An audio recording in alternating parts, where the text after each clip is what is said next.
Welcome to the Reaction Radar. Imagine sitting at home just 2 days after moving in with your family when a group of armed men shows up at your door. Not knocking, not asking, but pointing guns, waiting to burst in.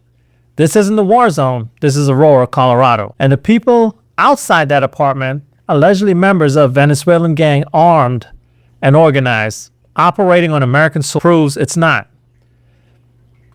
We're going to look into this and see the footage, but once you see this, you'll never forget it.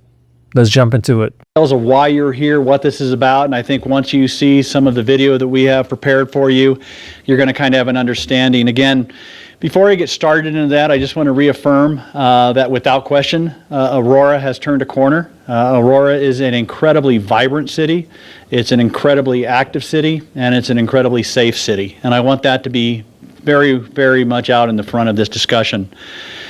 Crime is down, but why crime is down also? There's challenges, and challenges that remain that the Aurora Police Department is addressing.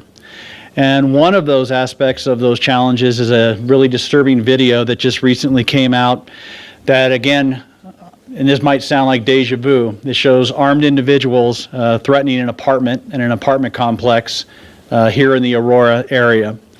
The scene is very reminiscent of the TDA gang takeover that occurred last year and gained national attention.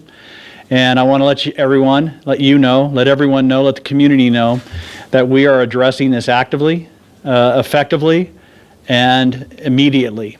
And with that, I'm going to run the video real quick so that we can have the video, and then we'll start the discussion as we move forward.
So again, that video is what the Aurora Police Department became aware of after an investigation related to a number of calls for service, also related to a number of shooting incidences.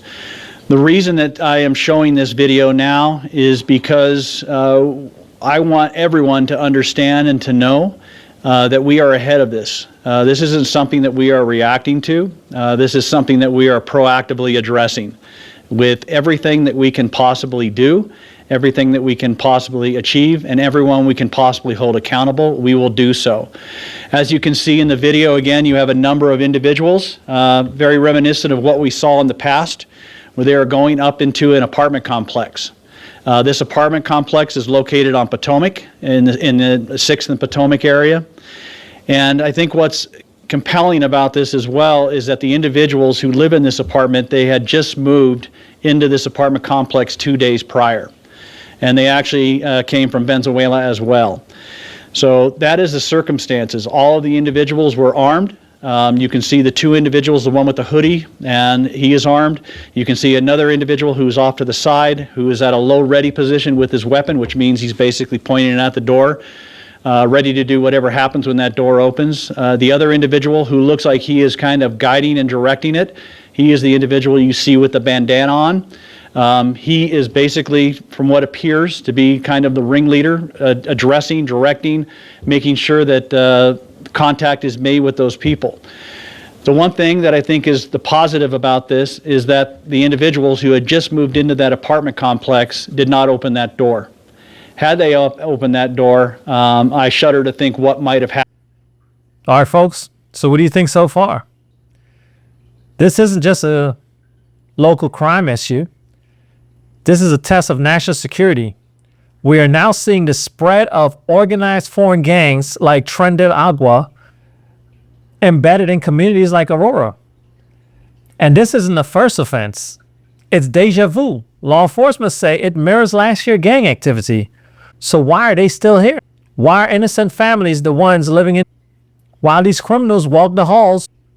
I want you to think about this for a minute. The gang is suspected to be Tren de Aragua, a violent Venezuelan crime network known for extortion, trafficking, and targeted intimidation. Think about that for a minute. Let that sink in. The victims had just moved in 2 days before the incident. All the suspects were armed. One in low ready stance, meaning he was prepared to shoot immediately. But the good thing is, 2 arrests have been made, but one of them is still at large. Police say this was not a random act. The family had been targeted.